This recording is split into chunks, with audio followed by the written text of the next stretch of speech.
സത്യം പറഞ്ഞാൽ ഒരൊറ്റ വീഡിയോയിൽ മാരാർ ഇഷ്യൂ തീർക്കണം എന്ന് വിചാരിച്ച് വീഡിയോ ചെയ്തു തുടങ്ങിയ വ്യക്തിയാണ് ഞാൻ. പക്ഷെ നമ്മുടെ സൊസൈറ്റിയുടെ ഗുണം കൊണ്ട് ഉദ്ദേശിച്ചെടുത്തൊന്നും ഈ സാധനം വന്ന് നിൽക്കുന്നില്ല.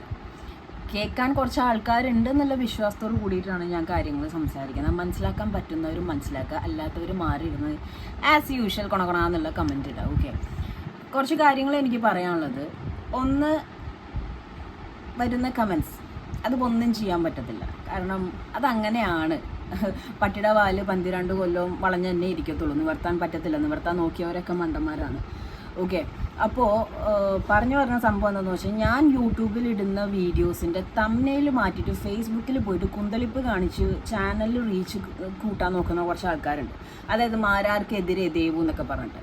അപ്പോൾ നിങ്ങൾക്ക് അങ്ങനെ ഒരു സംഭവം ഇല്ലാത്തടത്തോളം കാലം ഞാനൊരു റിപ്പോർട്ട് അടിച്ചാൽ, അല്ലെങ്കിൽ എനിക്ക് ആ ഒരു ചാനൽ അല്ലെങ്കിൽ ഒരു വീഡിയോ പുൾ ഡൗൺ ചെയ്യാനായിട്ട് ഒരു ബുദ്ധിമുട്ടുമില്ല. മനസ്സിലായോ? അത് ഇഗ്നോർ ചെയ്യുന്നത് ഞാൻ എന്താ പറഞ്ഞതെന്ന് എനിക്ക് വ്യക്തമായിട്ട് അറിയാമെന്നും അതിൻ്റെ എക്സാക്റ്റ് വീഡിയോ എൻ്റെ കയ്യിലുണ്ടെന്നുള്ള പൂർണ്ണ വിശ്വാസം എനിക്കുള്ളതുകൊണ്ടാണ് ഞാൻ ഇതിനൊന്നും റിയാക്ട് ചെയ്യാൻ നിൽക്കാതെ. പക്ഷെ ഇപ്പോൾ പറയുന്നത് ഞാനിത് കണ്ടു എന്ന് അറിയിക്കാൻ വേണ്ടിയിട്ടാണ് പറയുന്നത്. FBയിലൊക്കെ തംബ്നെയിലൊക്കെ മാറ്റി വേറെ കഥ ഉണ്ടാക്കി കുറേ ആൾക്കാർ പോകുന്നുണ്ട്, ആ വഴിക്ക് പോകുന്നുണ്ട്. അപ്പോൾ പോട്ടെ. ഇനി ഇതിൽ ഒന്നാമത്തെ കാര്യം, മാരാർ സ്ത്രീ വിഷയത്തിൽ സ്ത്രീയുടെ കാര്യം പേര് പറയാൻ പറ്റില്ല എന്നുള്ളതിൽ തന്നെ ഞാൻ ഇപ്പോഴും യോജിക്കുന്നു. കാരണം വിത്തൗട്ട് കൺസെൻറ്റ് മാരാർക്ക് പറയാൻ പറ്റില്ല. പിന്നെ മാരാർക്ക് വേണമെങ്കിൽ ഏഷ്യാനെറ്റിലെ ആളുകളുടെ പേര് പറയാം. അത് ഇപ്പം ഞാനൊരു കാര്യം പറയുകയാണ്, എന്നിട്ട് ഞാൻ ആ പേര് പറയില്ല എന്ന് വാശി പിടിച്ചാൽ നിങ്ങൾക്ക് എൻ്റെ വായിൽ കോലിട്ട് കുത്തിയൊന്നും പറയാൻ പറ്റത്തില്ല. സോ മാരാർ പറയില്ല എന്ന് മാരാർ ഉറപ്പിച്ചാൽ പിന്നെ മാരാർ പറയുന്നു പറയുന്നതിൽ അർത്ഥമില്ല. സോ ആ ഒരു ടോപ്പിക്കിന് ഒരു കർട്ടൻ ഇപ്പോൾ വീണിരിക്കുന്നത് എന്താണെന്ന് വെച്ചാൽ, ഏഷ്യാനെറ്റ് ഈ കാര്യത്തിൽ ഇടപെടുകയും ഇന്റർണൽ ഓഡിറ്റ് നടത്തി ഈ കാര്യത്തിനൊരു തീരുമാനമാക്കാന്നുള്ള രീതിയിലുള്ള ഒരു തീരുമാനം വന്ന സ്ഥിതിക്ക് അവരന്വേഷിക്കട്ടെ. അന്വേഷിച്ചിട്ട് എന്താണ് തെറ്റ് ചെയ്തവരാരാണോ പുറത്താക്കപ്പെടട്ടെ. മാരാരാണ് തെറ്റിയതെങ്കിൽ മാരാറിന് പണിയിട്ടിട്ട്, ഏഷ്യാനെറ്റുകാരാണ് തെറ്റിയെങ്കിൽ ഏഷ്യാനെറ്റ് ആരാണോ ഉപ്പ് തിന്നാൻ വെള്ളം കുടിക്കട്ടെ. 3 പെൺകുട്ടികൾ ലൈവിൽ വന്ന് സംസാരിച്ചു. 3 പെൺകുട്ടികളുടെ സംസാരത്തിലും ഞാൻ ടോട്ടലി ഓക്കെ അല്ല. ഓക്കെ, പിന്നെ ഈ കൗച്ചിങ് ഇത് ഫിലിമിൽ മാത്രമല്ല ഉള്ളത്. ഇപ്പം ഫിലിമിൽ ഇപ്പോൾ പലരും, ഈവൻ ഞാനടക്കം കേട്ടിട്ടുണ്ട്, അയ്യോ ഫിലിമാണോ അഡ്ജസ്റ്റ്മെൻറ്റ്. എന്നാലും ഫിലിമിൽ അഭിനയിക്കാൻ ടാലൻ്റ് ഉള്ള ആഗ്രഹമുള്ള സ്ത്രീകളും പുരുഷന്മാരും ഉണ്ട്. സ്ത്രീകൾക്ക് മാത്രമല്ല പുരുഷന്മാർക്കും ഈ പീഡനവും പ്രശ്നവും കാര്യങ്ങളെല്ലാം വരുന്നുണ്ട്. പക്ഷേ അത് ഒരു പുരുഷൻ പോലും എന്നെ പീഡിപ്പിച്ചു എന്ന് പറഞ്ഞൊരു സംഭവം വരുമോ, അല്ലെങ്കിൽ അങ്ങനെ ഒരു സംഭവത്തിന് കേൾക്കാൻ ഇതുവരെ റെഡി ആയിട്ടില്ല. അതിൻ്റെ ക്രെഡിറ്റ് സൊസൈറ്റിക്കാണ് കേട്ടോ. കാരണം സൊസൈറ്റിയിൽ ആൾക്കാർ ഒരു റൂൾ ബുക്ക് ഉണ്ടാക്കി വെച്ചിട്ടുണ്ട്. ആ റൂൾ ബുക്കിന് മേലോട്ടോ താഴോട്ടോ പോയാൽ പിന്നെ അവർക്ക് വരുന്ന പേരുകൾ വേറെയാണ്. ഈ 3 പെൺകുട്ടികൾ, ഇന്നലെ അൻവറിനോ അങ്ങനെ ഏതോ ഒരു പെൺകുട്ടി വന്ന് സംസാരിച്ചു. അപ്പോൾ എനിക്ക് പേഴ്സണലി ഫീൽ ചെയ്ത കുറച്ച് കാര്യങ്ങൾ, ആ കുട്ടി ചാറ്റ്സ് കാണിക്കുന്നുണ്ട്, സ്റ്റോറി ഇടുന്നുണ്ട്, ചാറ്റ്സിൻ്റെ ഡീറ്റെയിൽസ് കാണിക്കുന്നുണ്ട്. അപ്പം പ്രൊഫൈൽ നോക്കിയെടുത്തോളം ആ കുട്ടി ഭയങ്കര ബോൾഡാണ്. ഓക്കെ, അപ്പോൾ എന്തുകൊണ്ട് ആ കുട്ടിക്ക് പേര് പറഞ്ഞുകൂടാ? ഇത്രയും പറയാമെങ്കിൽ ശരി, മാരാർക്ക് പറയാൻ പറ്റില്ല. ഓക്കെ, ഇപ്പോൾ ആ കുട്ടി വന്ന് സംസാരിക്കാൻ ഞാൻ അവിടെ പോയപ്പോൾ അങ്ങനെ കണ്ടു, അവിടെ പോയപ്പോൾ ഇങ്ങനെ കണ്ടു, ഇങ്ങനെ പോയപ്പോൾ അങ്ങനെ സംസാരിച്ചപ്പോൾ ഞാൻ ഇങ്ങനെ സംസാരിച്ചു.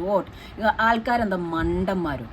പിന്നെ കുട്ടി ഒരു കാര്യം മനസ്സിലാക്കേണ്ടത്, ലോജിക്കില്ലാത്ത ചോദ്യങ്ങൾ ചോദിച്ചു ബിഗ് ബോസ്, അതല്ലെങ്കിൽ അൺവാണ്ടഡ് ആയിട്ടുള്ള ക്വസ്റ്റ്യൻസ് ചോദിച്ചു. ബിഗ് ബോസ് എന്താണെന്ന് കുട്ടിക്ക് അറിയില്ല. ഞാനും അവിടെ ഇൻ്റർവ്യൂവിന് അറ്റൻഡ് ചെയ്യാൻ പോയൊരു വ്യക്തിയാണ് ഏഷ്യാനെറ്റിൻ്റെ ഓഫീസിൽ. നിങ്ങൾ പറയുന്ന ഈ 4 പേര് ഒരു സ്ത്രീ അടക്കമുള്ള ആൾക്കാർ ആരൊക്കെയാണ് എനിക്കറിയാം. ഇൻ ദ സെൻസ് ലൈക്ക് എന്നെ ഇൻ്റർവ്യൂ കാലങ്ങളായിട്ട് ഇവരാണ് ഇൻ്റർവ്യൂ ചെയ്തുകൊണ്ടിരിക്കുന്നത്. ഈ 4 പേരുടെ മുഖം നിങ്ങൾ പറഞ്ഞപ്പോൾ എൻ്റെ മൈൻഡിൽ കൂടെ വന്നതാണ്. ഇതിലാരെയാണ് ഞാൻ സംശയിക്കേണ്ടത്? പിന്നെ ബിഗ് ബോസ് എന്ന് പറഞ്ഞാൽ it's a pure mental game. അവർ ചോദിക്കുന്ന ചോദ്യങ്ങൾ നമ്മൾ ചിലപ്പോൾ ഡെയിലി ലൈഫിൽ ചിന്തിക്കാത്ത കാര്യങ്ങൾ പോലും ആയിരിക്കും. ഓക്കെ, ഒരു പക്ഷേ ചോദിക്കുന്നുണ്ട് 10 പൈസ നിനക്ക് തരില്ല, നിനക്ക് ബിഗ് ബോസിൽ വർക്ക് ചെയ്യാൻ പറ്റുമോ, നിൽക്കാൻ പറ്റുമോ? ആ സമയത്ത് നമ്മൾ കൊടുക്കുന്ന മറുപടിയാണ് നമ്മുടെ ക്യാരക്ടർ, നമ്മുടെ ആറ്റിറ്റ്യൂഡ് എന്ന് പറയുന്നത്. ശരി ചെയ്തോളാം എന്ന് പറയുമ്പോൾ അതൊരു പ്ലീസിങ് ആറ്റിറ്റ്യൂഡാണ്. ഇല്ല പറ്റത്തില്ല, എനിക്ക് ഏഷ്യാനെറ്റിനെ നന്നാക്കേണ്ട ആവശ്യമില്ല, ഞാൻ അവിടെ 100 ഡേയ്സ് വരുന്നുണ്ടെങ്കിൽ എനിക്ക് എൻ്റെ പൈസ വേണമെന്ന് പറയുമ്പോൾ അത് attitude. So they will last definitely lot of things.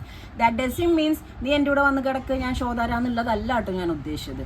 ഇപ്പോൾ ഒരു ടാസ്ക് വരികയാണ്, ഒരു ടാസ്കിൽ വരുമ്പോൾ നിങ്ങൾ ചിലപ്പോൾ ഇങ്ങനെ ചെയ്യാൻ, അതിലൊക്കെ നിങ്ങൾ എങ്ങനെ ബിഹേവ് ചെയ്യുന്നു, നിങ്ങൾ എങ്ങനെ അറ്റൻഡ് ചെയ്യുന്നു. ഇപ്പോൾ അവിഹിതത്തിനെ പറ്റി സംസാരിച്ചു എന്ന് പറഞ്ഞു. ഈ അവിഹിതത്തിനെ പറ്റി സംസാരിക്കുമ്പോഴും ഇത് പ്യുവർലി ഒരു ലൈക്ക് ഇൻ്റർവ്യൂ ക്വസ്റ്റ്യൻ അല്ല. What's your name, tell me about your dreams and passions and profession and വഗേര എന്നുള്ള സാധനങ്ങളൊന്നുമല്ല. അവർ ചോദിക്കുന്ന ചോദ്യങ്ങൾ ചിലപ്പോൾ ബ്ലാങ്ക് ക്വസ്റ്റ്യൻസ് ആയിരിക്കും. പിന്നെ നിങ്ങൾ പറഞ്ഞു അത് ചോദിച്ചൊരു കുട്ടി അതിൻ്റെ അകത്ത് ഇപ്പോൾ സീസൺ 6 ഉള്ളിലുണ്ട്, ക്യൂട്ടായിട്ടുള്ളൊരു കുട്ടി എന്ന് പറഞ്ഞു. ആരാണത് എനിക്ക് മനസ്സിലാവുന്നില്ല. പിന്നെ വേറൊരു കാര്യം ഞാൻ പ്രേക്ഷകരോട് ചോദിക്കുകയാണ്, സ്ത്രീകളോട് തന്നെയാണ് ഈ ചോദ്യം. നിങ്ങൾക്കൊരു മെസ്സേജ് വന്നു, ആ മെസ്സേജിൽ നിങ്ങൾ സ്ത്രീ ആണെങ്കിലും പുരുഷനാണെങ്കിലും ബാഡ് ടച്ചും ഗുഡ് ടച്ചും റോങ് ടോക്സ് ഒക്കെ മനസ്സിലാക്കാനുള്ള ബോധം വെളിവ് എല്ലാവർക്കും ഉണ്ട് ഇല്ലേ?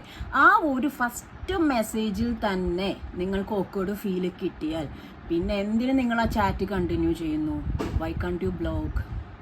ആ ബ്ലോക്ക് ചെയ്യാതെ ലൈക്ക് ഇടയ്ക്കൊക്കെ ഞാൻ വിളിക്കാറുള്ളൂ, ഇടയ്ക്കൊക്കെ ഞാൻ സംസാരിക്കാറുള്ളൂ. പിന്നെ പിക്സ് സോഷ്യൽ മീഡിയയിലേക്ക് ഒരു സാധനം പിക്സ് ആണെങ്കിലും വീഡിയോ ആണെങ്കിലും മുക്കാൻ ആർക്കും പറ്റത്തില്ല. നിങ്ങളിപ്പോൾ ബ്ലർ ചെയ്തിട്ട് ഒരു സാധനം ഇട്ട് കഴിഞ്ഞാൽ ഇതിൻ്റെ ഒറിജിനൽ ഏതെങ്കിലും ഒരു വേട്ടാവിളിയിൽ എന്തെങ്കിലും പൊക്കിക്കൊണ്ടുവരുന്നുള്ള കാര്യത്തിൽ ഒരു ഡൗട്ടും ഇല്ല. പിന്നെ ഈ കുട്ടി എന്തുകൊണ്ട് കുട്ടിക്ക് ആ ടോക്ക് താല്പര്യമില്ല? ഇപ്പോൾ രാത്രി 2 മണിക്ക് വിളിക്കരുതെന്ന് പറയുന്നു, ഇടയ്ക്കൊക്കെ വിളിക്കുമ്പോൾ ഞാൻ ഫോൺ എടുക്കുന്നു. ആ കോള് തുടക്കത്തിലേ നിങ്ങൾക്ക് ബ്ലോക്ക് ചെയ്യാമായിരുന്നല്ലോ. നിങ്ങൾ എന്തുകൊണ്ട് ബ്ലോക്ക് ചെയ്തില്ല? നിങ്ങൾക്ക് താല്പര്യമില്ലെങ്കിൽ എന്തുകൊണ്ട് നിങ്ങളുടെ ബ്ലോക്ക് ചെയ്തില്ല? നിങ്ങളുടെ ബോയ് ഫ്രണ്ട് പറഞ്ഞു എന്ന് പറഞ്ഞു, അയക്കുന്നവൻ ഒരു ബോധമില്ലെന്ന്. അപ്പം നിങ്ങളുടെ ബോയ് ഫ്രണ്ട് എന്താണ് എനിക്ക് മനസ്സിലാകുന്നില്ല. സ്വന്തം പെണ്ണിന് ഇങ്ങനത്തെ ഒരു മെസ്സേജും കോളും വരുമ്പോൾ ബോയ് ഫ്രണ്ട് ആണെന്നുണ്ടെങ്കിൽ ഡെഫിനറ്റ്ലി അവൻ എവിടെയാണെങ്കിലും പോയി പൊക്കുകയും ചോദിക്കുകയും കാര്യങ്ങളൊക്കെ ചെയ്യും. പോട്ടെ, നിങ്ങൾക്ക് പ്രശ്നങ്ങളോട്ട് പോകാൻ താല്പര്യമില്ല. ഞാൻ ഈ സെയിം ക്വസ്റ്റ്യൻ ആണ് ചോദിക്കുന്നത്. എന്നെ ഇൻ്റർവ്യൂവിന് വിളിച്ചപ്പോൾ എനിക്ക് ഇങ്ങനത്തെ സംഭവം വന്നു, എനിക്ക് അതിനോട് തീരെ താല്പര്യമില്ല. ഒന്നില്ലെങ്കിൽ അറ്റ് ദാറ്റ് ടൈം ഏഷ്യാനെറ്റുകാരെ അറിയിക്കായിരുന്നു ഇങ്ങനെ ഒരു സംഭവം വരുന്നുണ്ട്. ആ ചാറ്റും കാര്യങ്ങളും കൊണ്ട് നേരെ ഏഷ്യാനെറ്റിൻ്റെ ഓഫീസിൽ പോയിട്ട് കാണിക്കായിരുന്നു. അത് ചെയ്തില്ല, ബ്ലോക്ക് ചെയ്തില്ല, ഇതൊന്നും ചെയ്തില്ല. അപ്പം ഫിനാലേക്ക് വരൂ, കുറേ പേരെ ഇൻട്രൊഡ്യൂസ് ചെയ്ത് തരാമെന്നൊക്കെ പറഞ്ഞപ്പോഴും you are just directly or indirectly encouraging. അത് നോയും പറഞ്ഞില്ല, എന്ന റിപ്ലൈയും കൊടുത്തില്ല.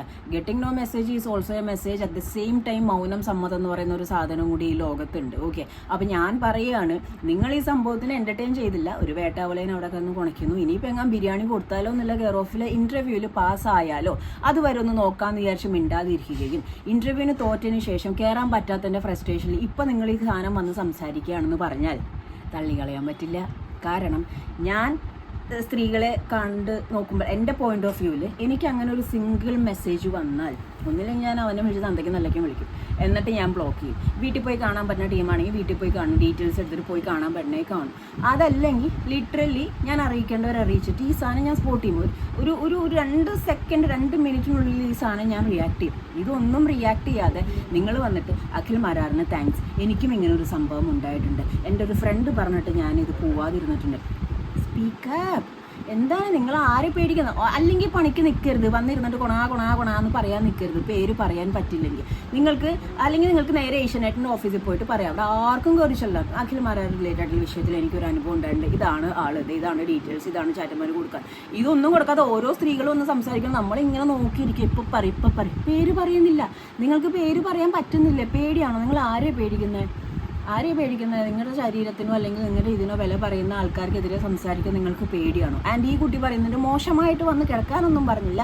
ഇങ്ങനെ എന്തിനാണ് ഒരു പെൺകുട്ടിക്ക് ഒരു ചാനലിൽ ഒരു ഇൻ്റർവ്യൂവിനോ അല്ലെങ്കിൽ ഒരു കാര്യത്തിന് പോണ കാര്യത്തിൽ 2 മണിക്ക് 3 മണിക്കൊക്കെ ഒരാൾ മെസ്സേജ് ഇടേണ്ട ആവശ്യമില്ല. പിന്നെ എല്ലായിടത്തും ഇതേപോലെ ഞരമ്പന്മാരുണ്ട്.